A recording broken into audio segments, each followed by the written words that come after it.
Hi, I'm Jake Fountain. I'm an assistant professor in the Department of Plant Pathology. I'm the mycotoxin and post-harvest pathogen specialist at the University of Georgia. My research program primarily focuses on aflatoxin issues in peanuts and also other crops.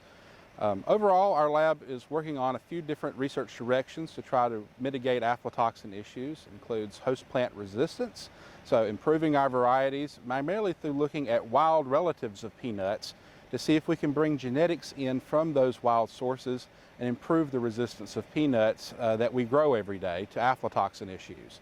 Second area we work on is detection for aflatoxins. We're working closely in collaboration with other UGA and USDA research scientists to develop technology to do hotspot prediction using drone technology equipped with fancy cameras to try to find spots in the field that are at higher risk for aflatoxin issues.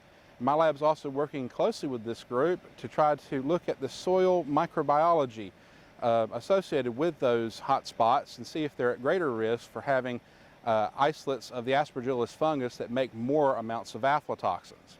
The third area we're working on is looking at the pathogen's biology. There's still a lot of questions about why this fungus produces aflatoxin in the first place, what controls how much it makes, and how it actually gets into peanuts. So what we're doing is looking at doing a survey of Aspergillus fungus associated with peanuts here in the southeast, primarily here in southern Georgia, in collaboration with Premium Peanut and other UGA scientists, and also Hudson Alpha in Huntsville, Alabama, looking at doing genome sequencing and understanding the genetics of this fungus.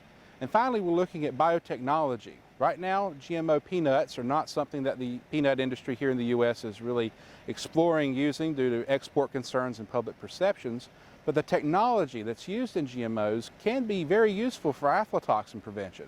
So what we're trying to do now is develop a kind of biotech pesticide that uses the same type of technology that would go into GMO, but can be applied as a spray to non-GMO peanuts and hopefully provide the same level of effect to reducing aflatoxins.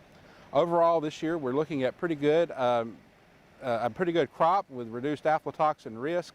However, vigilance is always the key, and we're hoping that our research programs help fill in some gaps and help with the mitigation of aflatoxin for our growers here in the state.